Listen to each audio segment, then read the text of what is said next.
Ja, was kommt nach Rückblick? Nach Rückblick kommt Aussicht. Aussicht, ja. Und deshalb ist es Video 9FF 2023 mit Aussicht und vielen Fragen und Antworten. Ja, was steht an? Was passiert? Was kommt so? Und am Schluss gibt es ja noch das Q&A, wie immer.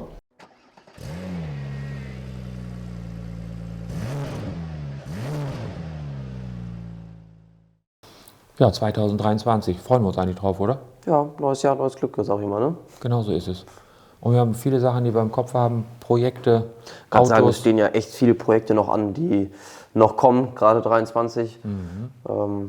Da werden wieder ein paar coole Videos zu geben, zu ein paar ich auch. coolen, interessanten Autos. Ein paar Sachen sind ja schon angefangen, zum Beispiel GT3-Umbau. Ja. Da war ja schon die Sache mit dem Sägen, oder? Ja, mit Löcher und ich habe Genau. schon ein bisschen was zum Ich Motor zerstöre einen erzählt. Neuwagen. Ich zerstöre einen Neuwagen, quasi. Ja, aber die Videoreihe wird cool. Also da sind wir immer noch zwischendurch dabei und der Mitarbeiter, der daran arbeitet, hat auch super Bock auf das Projekt Ja. und gibt sich da auch viel Mühe und der kriegt oft die Kamera, seine GoPro auf den Kopf geschnallt und da werden zwischendurch mal ein paar Sachen aufgenommen. Also da werdet ihr noch viel Cooles zu sehen, bin ich mir sicher. Auch Thema Motor wird ja auch noch ein bisschen größer angegriffen. Ich denke mal, da werde ich dann auch nochmal ein Video zu machen, ein bisschen was erklären, wenn er auseinandergebaut wird. Auseinanderbauen darfst du gerne zeigen. Ja, auseinanderbauen, ja. Zusammenbauen nur in Teilen. Und ja, das gleiche auch mal mit dem 997. Da war jetzt auch schon ein bisschen öfter mal die Frage nach, ob wir nicht sowas mal zum 997 Turbo auch machen können. Ich denke mal, dass ich das gucke, dass wir das vielleicht parallel hinbekommen, weil wir haben ja gerade noch 2, 3 997 Motoren in der Ecke liegen, die müssen ja auch noch gemacht werden. Nur der eine 997, der gerade am Ständer hängt, der ist ja leider so dreckig, den kannst du eigentlich nicht filmen beim Zerlegen. Nur das sieht ja fürchterlich aus. Oder ist das ein Aber gutes die sehen Beispiel, meinst du, wie die Autos hier bei uns aber ankommen, die sehen ja Motoren? mittlerweile so aus, die Autos. Ja, also klar, ist gut. ja, die meisten werden ja auch gefahren, sie werden benutzt. 10 bis 15 Jahre alt. Ja, muss Und das man heißt einfach in ehrlich der sagen. Zeit 15.000 Laufleistung, da hast du ja schon richtig Kilometer zusammen. Klar. Und dann sehen die Motoren natürlich auch nicht mehr toll aus. Ja. Aber naja, Aber dafür umso schöner halt auch der Vorher-Nachher-Effekt. Wenn du gerade so einen Das stimmt. Kunden hast, der sagt, ich habe da Bock drauf, für mich ist das eine Wertsteigerung, ich möchte noch den Motor gesandstrahlt haben, alle Teile chromatiert, Ja. ist für mich auch als Mechaniker eine tolle Sache, Ist so. wenn du etwas baust, was besser als neu ist. Also du kannst bei Porsche nicht so gut kaufen im Zustand, wie du es von uns bekommst am Schluss. also rein optisch und Ja. zustandstechnisch ist es bei uns besser als neu, auf jeden Fall. Das stimmt. Also besser als das, was vom Band geliefert wird. Ja. Dafür haben wir eben mehr Zeit, auf Details zu achten. Das Natürlich. können die nicht so. Klar. Ja, da muss es eben noch wirtschaftlicher laufen. Aber Ja. ob wir jetzt noch ein paar Schrauben mit chromatieren oder nicht und in der passenden Farbe, das ist bei uns eben immer noch drin. Ja, bei uns geht es halt auch ein bisschen mehr ums Detail. Ja, Das ist ja gerade das, was uns ausmacht, würde ich sagen. soll ja auch alles Spaß machen. Ja, Und es geht nicht nur jeder- darum, um den unglaublichen Kick beim Beschleunigen, sondern Klar. es soll auch schön aussehen, wenn man die Klappe hinten aufmacht. geht um jede Ecke und um jede Kante. Genau so ist es. Einfach Perfektion im Detail. Ne? Ja. Arbeiten wir immer noch weiter dran, um das immer noch besser hinzubekommen. Ja. Aber unser Anspruch ist in jedem Fall. Definitiv. Tja, sag mal, was wir planen für nächstes Jahr für Beschleunigungssachen. Ja, das 400 km/h. Nächstes Jahr wollten wir eigentlich mit 2 Autos nochmal angreifen. Papenburg, ne? Ja, Ja, du GT9 und ich im 11er wahrscheinlich. genau. Und sonst, ja, viele Beschleunigungsrennen werden kommen. Salvatore wird hoffentlich wieder das eine oder andere Mal zum Einsatz kommen. Haben wir ja nachher auch eine Frage zu, ne? Genau. Ja. Ja, das wird sehr, sehr cool. Aber das habt ihr ja schon im 22 Video. Da will ich jetzt gar nicht so weit drauf ausschweifen. Ja, alles Mögliche. Ne? GT9 wird irgendwann fertig, hoffentlich das Jahr über, dass wir damit auch da mal ein paar Videos machen, bisschen was zeigen, bisschen mehr auch im Detail, weil jetzt bisher, wir erzählen ja immer nur viel davon. Ich glaube, ich macht am Schluss nur Sinn, das Auto wirklich zu zeigen, wenn er einmal komplett Wenn er ganz zusammengebaut fertig ist. wenn er ganz fertig ist Jo. und lackiert ist. Er ist ja schon zusammengebaut, der fährt ja quasi. Genau, nur lackiert wird er noch nicht. Wir machen erst die ganzen Genau. TÜV-Abnahmen mit dem Auto in unlackiert, damit, falls der TÜV noch irgendwelche Anforderungen hat, wo wir größere Änderungen einfließen lassen müssen, damit wir dann nicht noch ein zweites Mal lackieren müssen. Also wird er jetzt erst einmal ganz fertig gebaut in unlackiert, Ja, dann wieder ganz zerlegt, ja. lackiert, wenn die TÜV-Abnahmen durch sind und dann war es das. Ja. Hoffentlich, weil ist das denn die letzte große Baustelle an dem Auto? Ja, gut. Die meisten Baustellen haben wir abgearbeitet. Ne? Jetzt Klar. ist quasi nur noch Fleißarbeit, Klar. da zusammenzustecken. Ja. Viel haben wir ja nicht mehr. Ja, sonst 23, ja, 992 wird wahrscheinlich immer mehr und mehr werden. Ja. Also wir haben ja jetzt ja aktuell auch schon viele Autos von denen hier, viele Motoren, die wir da machen. Erstaunlicherweise war beim 991 ja am Anfang ja nicht so. Hat es lange gedauert? Nee, der 991 hat sehr lange gedauert, die Leute haben sich nicht getraut. Neues Auto, neuer Motor, keiner wusste so richtig Bescheid, was kann passieren, wie lange funktioniert das Jetzt hat alles. man über die Jahre gesehen, dass die Motoren gut halten, die 991er. Ja, Und der 992 ist, sagen wir mal, ähnlich. ja. Ist zwar schon eine ganz andere Konstruktion mit vielen anderen Details, aber scheinbar ist das Vertrauen jetzt da und deshalb wird direkt umgebaut. Ja, aber man muss Gnadenlos. auch sagen, die meisten 992 Kunden, die wirklich sagen, ich mache hier alles, was geht, kommen aus dem Ausland. Ja. Und die wenigsten wollen ihr Auto auch wirklich zeigen. Also wie oft haben wir Leute dabei, die sagen, ich möchte gar nicht, dass man mein Auto irgendwo sieht. Stimmt. Hast du aber auch solche Leute, die kommen hier an und sagen, ich möchte hier dicke gelbe Beklebung auf meinem Auto haben, damit auf jeden Fall jeder weiß, ich war bei 9FF. Also ist ja auch okay, ist ja Geschmackssache. Ne? Finde ich ja auch cool. Ist ja auch schön, wenn jemand das zeigen möchte. Das sieht Spricht ja ja auch auch oft uns. wirklich gut aus. Ja. Ja, weil ich sag mal, ein Turbo in dunkelgrau, Ja. aber ist auch ein schönes Auto, aber wenn er jetzt So ein in bisschen- hellblau ist mit bisschen- einer Hammerbeklebung drauf, dann fällt es ja direkt tot um, wenn du den siehst, weil das richtig cool aussieht. Ja. Ja. Naja, aber wie immer Geschmackssache, wir freuen uns über jeden. Ne? Ja, ja, und Thema 992, da werden nächstes Jahr ganz viele coole Sachen kommen. Bin ich sehr gespannt drauf. Glaube ich auch. Da wird es auch leistungstechnisch wahrscheinlich im nächsten Jahr relativ große Schritte noch geben, Ja, weil wir jetzt doch endlich alle Teile dafür langsam rankriegen. Wieder Thema Lieferschwierigkeiten, aber wir kriegen jetzt alle Teile ran, um die Dinger jetzt auch endlich 100% standfest für Riesenleistungen zu machen. ja. War gerade noch Das Entwicklung war- für so ein paar Kleinigkeiten für im Motor. Ja. Ne?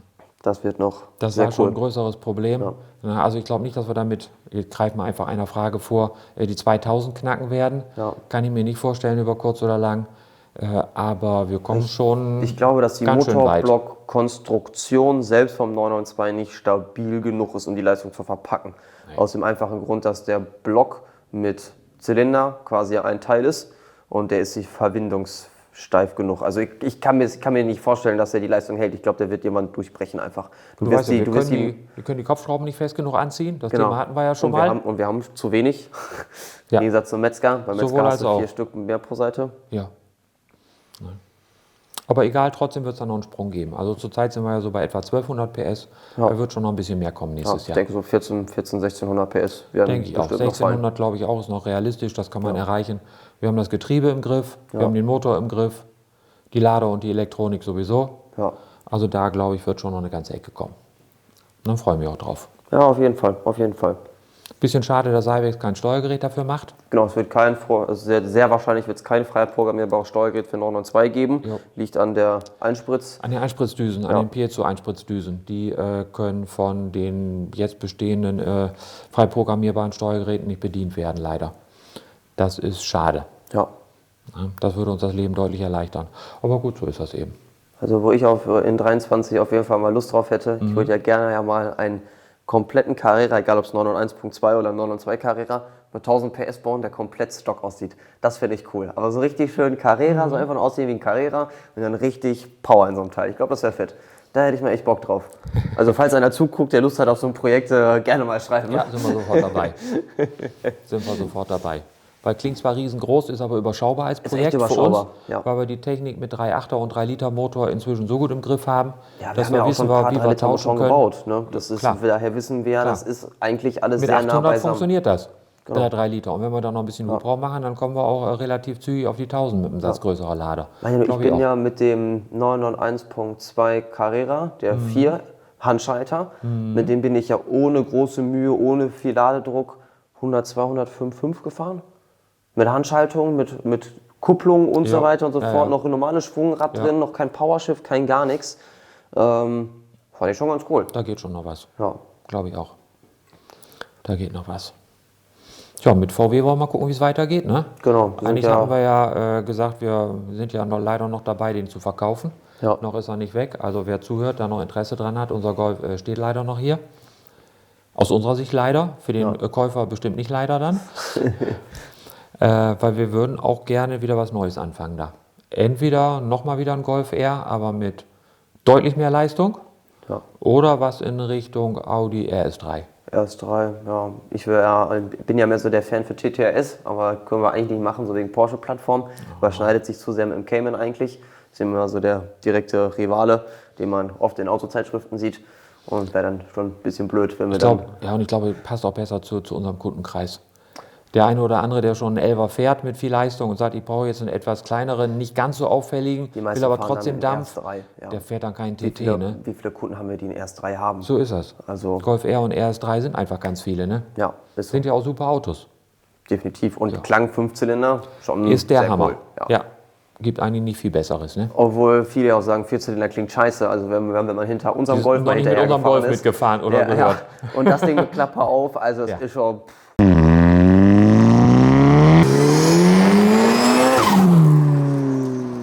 Klingt nicht mehr so richtig nach 4-Zylinder. Nee, klingt zumindest nach 8 Liter Vierzylinder. Ja, nee, das würde mich auch sehr freuen. Also, dass wir nächstes Jahr da nochmal ein bisschen angreifen und vielleicht auch von diesem Motortyp EA888 so ein bisschen wegkommen. Der hat mich sehr Zumindest geärgert. von dem Gen 3, ne? Zumindest von dem Gen 3, ja. Der hat mich sehr geärgert, der Motor. Da haben wir Pläne für, ne? Mit anderem Zylinderkopf und mit allem drum und dran, dass wir da endlich mal den Motor noch standfester hinkriegen, als wir ihn jetzt schon haben. Und das Ding war ja vorher, wir hätten ja auch theoretisch immer mehr Leistung machen können. Das Problem war einfach nur, dass einfach der Kopf so doll begrenzt. Genau. Und geht dann nicht mehr durch. Genau, und dann wird es zu heiß. Genau, kannst du viel Ladedruck machen, wie du willst, so erzeugst einfach immer nur mehr Gegendruck. Jo. Und deswegen auch mehr Temperatur und dann verzieht sich wieder der Kopf oder was weiß ich, irgendeine Scheiße ist immer. Deswegen, ich glaube, wenn wir jetzt da den neuen Kopf da drauf bekommen, dann wird das schon ganz anders aussehen. Yep, glaube ich auch. Da gibt nochmal einen ordentlichen Schritt. Ja. Ja, 2023.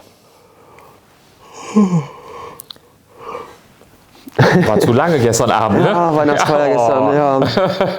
Lang geschlafen, ein bisschen mal zu wenig. Also ist auch Vorsatz für 23, mehr schlafen, ne? Ja, mehr schlafen, ja, das wäre toll. Auch gut, ja. Ich auch. Ja, vielleicht bekommen wir das ja hin, dass wir nicht mehr abends immer so lange hier sind und dann kann ich auch lecker schlafen, das wäre auch toll. Achso. Ja, es gibt ja die Variante, morgens früh kommen und dafür nicht so lange machen oder später kommen und ganz lange machen. Aber meistens später kommen ja auch nur, weil ich am Tag davor wieder lange hier war. Ah ja, das gibt's auch mal. Ja. Jetzt ja nicht so wie Larifari, ich komme und gehe, wann ich will. So funktioniert das ja nicht. Du weißt ja, aber wir sind voll modern hier bei uns. Ja. Gleitzeit. Gleitzeit. Wer will? Will nur keiner? Auch keiner. Nein, wer will? Aber keiner. Wir passen uns da dem modernen Arbeitsmarkt an. Ich sag mal so, wir haben unsere Zeitschaltuhr, müssen uns ganz normal einstempeln und wenn ich meinen Soll nicht erfülle, so dann, ne? Letztendlich zählt ja nur das, wird die Arbeit fertig oder nicht. Genau. Und in welcher Arbeitszeit ist mir zumindest egal. Hauptsache es ist nur rechtzeitig zu dem Zeitpunkt fertig, wo man es braucht. Genau, wo das Auto fahren muss und ausgeliefert werden muss. Ja. Ja, ich denke mal, nächstes Jahr werden wir auch ein bisschen mehr ältere Autos wieder machen. Mhm. Haben wir die eine oder andere Nachfrage nach? Ja. Auch auf coole Projekte? Das kommt. Wir haben sogar ein größeres Projekt in Aussicht, einen ganz modernen 11er auf relativ alte Optik umzubauen. Auch eine größere Stückzahl von Autos. Mal gucken, wenn das wirklich alles in trockenen Tüchern ist, dass wir da auch mal ein bisschen mehr Infos so rausgeben können. Ne? Ja. Das wird ein sehr interessantes Projekt. Wird auch ein sehr schönes Auto. Wird designt von, nicht von uns, sondern von sehr bekannten Designern. Aber viel mehr dürfen wir, glaube ich, noch nicht sagen. Nee, ich glaube, wir dürfen noch nicht noch Wird aber wird der Hammer. Ja, wird ein cooles Projekt. Ja, genau. Also das wird eine ganze Menge Zeit in Anspruch nehmen, könnte ich mir vorstellen, wenn das alles dann mal so durchläuft. Ja. Ja, und wie gesagt, 964er mit Wasser gekühlt, da freue ich mich drauf. Ja. Und gab es ja auch so noch gar nicht. Also ich habe schon Sauger gesehen, die haben einen GT3-Motor da reingesteckt. Ne? Haben wir uns ja schon mal ein, zwei Bilder angeguckt von einem. Aber so richtig mit Turbo und dann so richtig das ganze Auto, nicht nur im Motor, sondern halt auch, ne, dass du das modernere Gefühl hast im Auto wirklich mit ABS und allem, was dazugehört. Vernünftiges Allradsystem da mal rein und so. Richtiges Getriebe. Genau. Ja, eben alles, ne? Ja. Und wenn wir es auf 997 Turbo-Technik machen, geht ja sogar Tiptronic. Theoretisch könntest du es dann mit Tiptronic bauen. So, und mit Cybex könnten wir sogar PDK fahren. Und könntest theoretisch PDK einbauen. Alles wäre kein möglich. Problem. Ja. So, und was bauen wir? Mal gucken, was wir da am Lager haben, ne? Ja, fast alles, glaube ich. Aber Dich brauche ich nicht zu fahren, du willst sowieso Handschalter fahren, ne? Ich würde Handschalter bauen, ich bin Handschalter-Typ. Also Ja. PDK, nichts gegen PDK, es funktioniert gut. Ist cool, wenn man sagt, man möchte das im Alltag bewegen, aber ich bin der Typ, wenn ich mich ins Auto setze, ich möchte, dass mich das Auto wirklich fordert. Und das tut's, finde ich, nur wirklich, wenn man Handschalter fährt. Die Tiptronic und PDK-Autos, die liefern zu perfekt ab. Es ist, ich will schon fast sagen, zu einfach. Ja, ist so. Sind zu perfekt und wenn ein Auto zu perfekt ist, dann verliert es an Charakter und wenn es keinen Charakter hat, dann wird es schnell langweilig. Genau. Nein. Dann ist es schön für A nach B, Ja. aber unsere Autos sind ja ein bisschen mehr als von A nach B zu fahren. Ja, eigentlich ist die Fahrt ja das Ziel. Du hast ja eigentlich Lieber über B, C, D, E, F und dann irgendwann wieder, Und dann wieder zu A. Genau. So sollte es eigentlich sein und dann muss es noch Spaß machen. Ja, auf jeden Fall. Wo wir gerade sind bei dem Thema PDK. Ja, 991. 991. Haben wir doch mal darüber gesprochen. Thema 2000 PS plus. Müsste man eigentlich nochmal machen. Wir haben ja schon mal Metzger-Motor mit PDK gepaart. Ja, Und Das da hätte funktioniert. ich auch mal Lust drauf, 23 nochmal so ein Auto zu bauen. Der ein oder andere hat ja sogar schon mal angedeutet, dass er so etwas machen möchte. dann müssen wir Aber- noch den passenden Kunden finden. Also 991.2 Turbo S, am besten, Umbau auf Metzger-Motor, Ja. PDK 2000 PS. Und zwar so, dass er auf der Straße fährt. Das würde auf der Straße fahren. Muss ja nicht hier in Deutschland auf der Straße fahren. Danke, dass du das gesagt hast. Sonst kriegen wir hier gleich wieder 100 Unterschriften darunter. Weißt du, wieder Anmerkungen. Was ist denn da mit TÜV? Wie viele Leute haben wir denn, die wirklich diese starken Autos bauen, Beschleunigungsrennen fahren? Das sind ja wirklich die wenigsten, die aus Deutschland kommen. Ja. Die meisten kommen aus dem Ausland. Ja. Und die fahren die Autos da auf der Straße. Und da stirbt auch keiner von. Ja, das ist ja auch nicht mehr unser Problem. Ja, also hier in Deutschland, Europa müssen wir tüffige Autos bauen, das machen wir. Definitiv. Deshalb haben wir ja so viele Gutachten und auch gemacht. Ja. Aber Rest der Welt, gut. Letztendlich muss der Kunde entscheiden, wie er sein Auto bewegt. Ne? Können wir auch nichts dran ändern. Hauptsache, sie werden bewegt. Und zwar so. Ja, dafür, wofür sie halt auch gebaut sind. Genau so sieht's aus. Ja, So, dann würde ich sagen, gehen wir mal nochmal auf das Thema stimmt. Question and Answer ein. Womit fangen wir denn hier mal an? Any plans to build a car like a GT9 in the future? Geplant ist nichts. Geplant ist nichts, aber ich sag mal so, es sind so ein paar andere Projekte, die so umfangreich sind wie ein GT9 bauen, Ja, die kommen werden. das stimmt. Was ich gerne machen würde, und da haben wir auch schon eine Karosserie stehen, ist mal einen ultra flachen Elfer bauen. Ja, Ähnlich gebaut wie früher 935 Moby Dick, wer sich daran erinnern kann. Oder früher Zackspeed Capri. Sowas ähnliches. Das heißt, unten ein Stück weg, Dach ein Stück flacher, Elfer-Technik drin lassen. Das würde ich gerne nochmal machen. ja, so richtig gechoppt. Mal wieder was Wildes, was wirklich Wildes, wo jeder sagt so, ey, das kannst du doch nicht bringen so. Ja, was aber trotzdem genau aussieht wie ein Elfer, Ja. nur quasi einmal gedrückt, Ja. in alle Richtungen. Deutlich Das flacher. finde ich sehr cool. Dein Vater soll mal seine Kochkünste filmen. Aber du so als ja, das mega- mache ich. Das ist ganz einfach. Du kannst dich filmen morgens, wenn du deine Meine Eier Stulle hart schmieren. kochst. So ist das. Ja. Und ansonsten nehme ich einfach die Videokamera oder mein Telefon und filme, wie Mama kocht. Ich kann das nicht lesen. Ich kann gar Bist schon nicht nah kochen. dran. Ja, du bist ganz schön gefragt hier. Echt? Ja, mal was Privates von Lass doch Daddy die Mama zeigen. hören, nur dass ich gefragt bin. Wie der Ausnahmeingenieur so privat tickt. Also, wie der privat tickt, kann ich kurz und knapp umfassen. Der verbringt die meiste Zeit auf seinem Fahrrad. Und nicht auf einem Fahrrad und fahre so durch die Gegend. Nee, So nicht. Nein, so nicht. Ja. Kommt noch etwas anderes aus dem VAG-Konzern als Projekt, in Klammern RS3? Ja. Wahrscheinlich schon. Ja. Wahrscheinlich schon.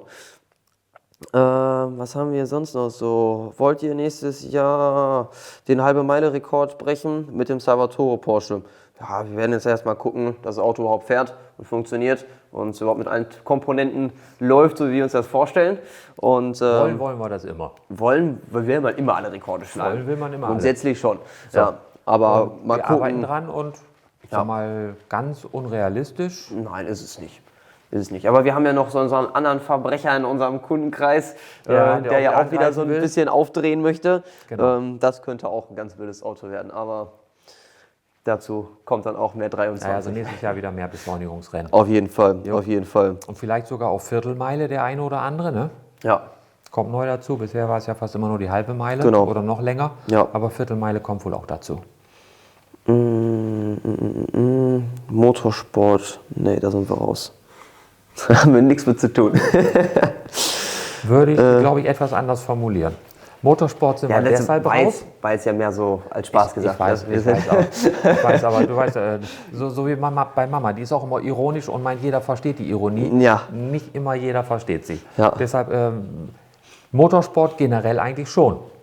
Und zwar auch Rundstrecken-Motorsport. Aber nicht mit eigenem Auto und eigenem Projekt, Nee. sondern wenn überhaupt, Kunde fragt, 9FF, wollt ihr mich betreuen? Ja. Gerne, Haben wir sofort. ja auch schon mal gemacht für das Haben wir eine oder schon andere große Rennteam hier aus Deutschland, die auch schon Ja. seit Jahren in der Szene vertreten sind. Autos vorbereitet, Ja. Motoren gebaut und solche Sachen. Ja. Alles möglich haben wir schon gemacht. Ist unser Name nur nie. Erwähnt worden, weil Nee, die Firmen wollten die nicht. wollten die nicht, weil sie Wollten die meinten, wenn unser Name mit draufsteht, dann schmälert das deren Genau. Namen. Ist Ja. ja auch verständlich, haben wir auch gar Klar. nichts dagegen. Würden auch was Eigenes machen, aber wie gesagt, eigentlich nur im Kundenauftrag. Macht für uns keinen Sinn, jetzt ein eigenes Projekt zu starten, weil wir haben so viel Arbeit, wir würden es gar nicht reinkriegen bei uns in den Plan zurzeit.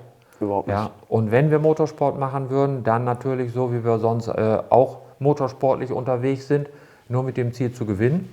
Ja. Also wir wollen nicht Dritter oder Siebter werden. Olympischer Gedanke ist wunderbar, aber nicht unser. Also wenn wir fahren wollen, dann wollen wir vorne fahren. Ja. Und da muss man eine zweite Firma gründen dafür und das würden wir dann auch machen. Aber es muss eben erstmal jemand kommen und fragen. Ja. Und Zeit. Ja, das klärt sich schon irgendwie alles, wenn man das möchte. Hier ist noch was, E-Mobilität, Hybrid. Wie sieht es damit bei euch aus? Ja, Ich sag mal so, Bock haben wir eigentlich auf die Nummer. und wie? Also Klar. was ich gerne auch noch mal machen würde, hatten wir ja schon mal ein, zwei Mal hier, Panamera Turbo S mit dem E-Hybrid. Kommt man super schnell auf 1000 PS mit so einem Auto. Ja. Und ich würde eigentlich richtig gerne für so ein Ding mal einen Motor bauen. Und dann macht man dann mal so 1200 oder sowas. Das ist bestimmt richtig witzig. Wie in so einem R6 oder so sitzt er in so einem Flaggschiff. Und dann, ich glaube, das ist schon cool. Klar. Und ähnlich geht es ja auch für den Taycan. Klar, Taycan können wir Wir genauso haben einen Tuning Kunden, machen. der hat da Elektronik umprogrammiert, fährt mit über 900 PS mit dem Auto durch die Gegend, ist super zufrieden. Ja. Würden wir auch gerne ein paar mehr von machen. Aber auch wieder schade, auch wieder so ein Kunde, der möchte sein Auto nicht zeigen, weil er wieder Angst hat. Zu viele Autos. Ja, aber gut, das ist ja nicht schlimm. Wir wissen, es geht und Ja. könnte man also gerne wieder machen. Aber es ist einfach zurzeit so, wir sind ja nur ein kleiner Betrieb. Und wir müssen natürlich dahin arbeiten, wo die Nachfrage ist. Und wenn es im Prinzip 0% Nachfrage nach E-Mobilität gibt bei uns, dann können wir jetzt nicht anfangen, da für Hunderttausende irgendwas zu entwickeln und das dann irgendwo in der Schublade verschwinden zu lassen, bis vielleicht in 10, 15 Jahren mal einer danach fragt. Ja. Also wieder das gleiche wie mit dem Motorsport. Wenn keiner fragt, machen wir auch nichts. Ganz einfach. Wir machen uns unsere Gedanken, wir machen immer Planungen für alles vorab, damit wir nicht irgendwie hinten ins Hintertreffen kommen. Wir sind gut informiert, aber wir haben kein konkretes Produkt. Das stimmt, das stimmt. Man findet bei uns auch nichts im Shop oder so, bieten noch nicht so offiziell dazu an. Nö. Anfragen erwünscht. Ja. Was haben wir sonst noch so? Wird es Umbauten am neuen GT3 RS geben? Also wir haben schon den einen oder anderen Kunden, der so ein Auto bestellt hat und auch schon bald welche, die ihre Autos bekommen.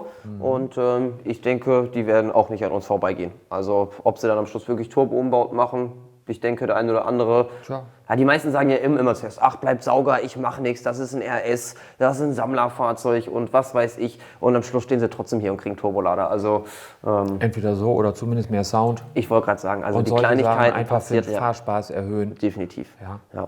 denke ich auch. Da werden mit Sicherheit Autos kommen. Alleine mit Software, was man da machen kann. Also wenn man da ein paar richtige Cuts reinmacht mit OPF Delete, dann hast du richtig geilen Sound. Ne? Alleine Schalten, was du über Schaltdrehzahl und sowas noch holen kannst. Das wird Emotionen, der wie Hammer der sein, ja. Druck, alleine Kupplungsdruck beim Schalten. Wieder schön, das ist schon, also, ja, unterschätzt man. Kann man viele coole Sachen machen. Selbst beim Sauger, GT3 RS, ob es jetzt 991, 992 ist, Turbo, nicht Turbo, kann man viele coole Sachen mitmachen. Jo. Ja, freuen wir uns drauf auf das Auto, ne? Ja. Wird bestimmt interessant. Ja, sehr interessant. Viele Neuigkeiten dran. Tolles Ding. Ja. Ja. Spannend. Spannung steigt. Hast du noch Fragen oder bist du durch mit deinen Fragen schon? Boah, ja, es ist alles sehr. Oh, steht dann. Ho, ho, ho. Ich werde gerade kontaktiert von einer Friseurin, warum ich nicht da bin. Ja, das fragen viele. Das fragen viele, ja. Kann man bei euch auch mit einem Golf 4 1.8T AGU vorbeikommen oder bleibt ihr bei Porsche? Also klar, unser Fokus ist Porsche. Boah, vielleicht schwenken wir auch mal komplett um. Genau. Dann jetzt alles raus, machen nur noch Golf. Nein, also theoretisch kann man sowas per E-Mail bei uns anfragen. 1.8T-Motoren können wir auch machen. Habe ich ja auch schon unzählige von gemacht, ist nicht das Problem. Ja. Ist auch ein schönes Auto. Ja. Überhaupt alle Autos mit dem 1.8T. Ja, 1.8T ist guter Motor. Also Ist ein toller Motor, ganz genau. Wir beurteilen das ja nur so aus technischer Ingenieurssicht. Ja. Und der Motor ist einfach der Hammer. Der bringt unglaublich viel Leistung, ist super standfest. Ne? Deshalb ideales Tuning-Objekt. ich mir überlege, mein roter Audi hatte damals knapp 300 PS, 420 Newtonmeter, Serienmotor, 250.000 gelaufen zu dem Zeitpunkt und ich bin den fast 50.000 gefahren und ich habe das nicht zimperlich bedient, das Auto. Und da war gar nichts dran. Ich habe den dann den Motor ausgebaut, weil ich habe den ja komplett umgebaut. Und dann habe ich den Motor auseinandergebaut, weil ich den ja überholen wollte für einen anderen S3, den ich da ja noch stehen habe. Und es ist unglaublich, der Verschleiß in dem Motor war einfach fast null. Die Pleuelager sahen gut aus, die Hauptlager sahen gut aus, der Hohnschliff war noch da, die Beschichtung, die Einlaufbeschichtung am Kolben war noch da, noch vorhanden bei 300.000 Kilometern. Das war schon, also da bin ich schon echt schwer beeindruckt gewesen. Ja, die sind gut. Ja, also der zerlegst du zum Teil 991 Motoren, die nicht mal 100 gelaufen sind und die haben... Die hatten aber auch zu Anfang ganz große Probleme mit den Kratzern in der Laufbahn. Ne? Ja. Wie oft die Kratzer drin Pleuelager, Ja. 991.1 in Da letzter machst du auch Zeit, nicht viele drauf gucken. Autos. Denkt man auch, wie kann das überhaupt gehalten haben? Ja. Ja. Ja, 991.1 Pleuelager, großes Thema zurzeit, ne? Haben wir, glaube ich, jetzt 3 oder 4 Autos gehabt. Ja, alle Pleulagerschaden immer entweder nur Lagerschaden und dann Kratzer an der Laufbahn durch die Partikel im Öl oder auch gleich Pleuel abgerissen, Block durchgeschlagen, Ölkanal durchgeschlagen, Ja. großer Kernschrott, alles nur wegen eigentlich zu kleiner und schmaler Pleulager. Und großes Problem, Öldruck. Viel zu wenig Öldruck bei den Autos. Jo, elektronisch Liegt an der- geregelt. Genau, liegt an der scheiß elektronischen Regelung in der Pumpe. Ja. Ja, das ist echt Haben sich auch bescheuert keinen gemacht. Gefallen mitgetan. Nein. Und ich möchte mal wissen, wie viel Kraftstoffersparnis das wohl bringt. Ob ich jetzt im Leerlauf 1,5 oder 1,8 oder 2 Bar Öldruck habe, wo ich da was messen will. Das kann ja nichts sein. Was ist das? Das ist doch kein Prozent, oder? Ja. Kann ich mir nicht vorstellen. Ich glaube, auch da haben sie sich überhaupt keinen Gefallen mitgetan. Aber ist beim 992 ja immer noch so ähnlich, ne? Ja. Minimal höher, aber eigentlich nichts getan. Ja, das ist ein bisschen doof, weil durch wenig Öldruck hast du in der Regel auch viel mehr Verschleiß. Ja, hast du viel eher die Kontakte zwischen den Teilen, ne? Ja. Wo eigentlich Öl sein sollte. Also ich sag mal so, für den Hersteller ist ja gut. Verschleiß schneller, geht schneller kaputt, musst du schnell ein neues Auto Du kaufen. meinst, muss 3 Jahre halten und dann darf es auch kaputt gehen. Und dann darfst du einen neuen kaufen. Ja, Ja. am besten ist das so. Ja, sonst, ich glaube, mir fällt langsam nichts mehr ein. Die anderen Fragen sind Sachen, auf die wir uns schon bezogen haben. Also ich glaube, von meiner Seite aus, ich bin fertig mit was passiert so 23. Und der Rest passiert sowieso. Wird kommen. Und wenn was Interessantes kommt, werden wir es auch zeigen. Ja, ihr werdet sehen. Ganz bestimmt. Und wir haben bestimmt noch eine ganze Menge Sachen kommen. Ja, ich hoffe schon. Ja, dann würde ich wieder sagen, bin ich mit dem Abspann dran oder Ja, machst du den nee, Abspann? machst du doch mal. Ich bin da du machst wieder das mit ganz dran. gut. Ja, du machst das ganz gut. Oh, danke. Ja, dann würde ich sagen, alles Gute für 23. Wir freuen uns wieder drauf, dass ihr uns begleitet. Gerne Vorschläge für interessante Videos und auch Projekte. Ja, drückt uns die Daumen, dass das alles so läuft, wie wir uns das vorstellen. Ja, würde uns freuen. Genau, das war viele, ja, nur wenn die Sachen klappen, macht es ja auch Sinn, was Schönes drüber zu zeigen. Und macht es auch nur Spaß. Auch dann macht es auch nur Spaß, weil das ist immer die Kehrseite der Arbeit. Ne? Wenn Sachen nicht funktionieren, dann ist auch manchmal Aber gibt's auch. mehr als anstrengend. Also gibt's auch. Also auch nicht bei uns läuft alles perfekt. Es kommt immer mal vor, dass irgendwas mal schief geht. Ja, Aber gerade in der Entwicklung, überleg mal, wie viele wollte grad Golfmotoren wir sagen. kaputt gemacht haben, bevor das Ding mal endlich lief. Klar, Aber es gehört eben dazu. Ja. Und das Wichtigste an der ganzen Sache ist, nicht aufgeben. das stimmt. Das stimmt. Ja. Auch wenn Mama sagt, hör mal, jetzt wird es aber langsam teuer. Da haben wir, war irgendwas? Nichts gehört. Muss fertig werden. Genau. Ja, ich würde sagen, das ist das Motto für 23, ne? Genau, in dem Sinne. Und Hauptsache Mama hat das nicht gesehen.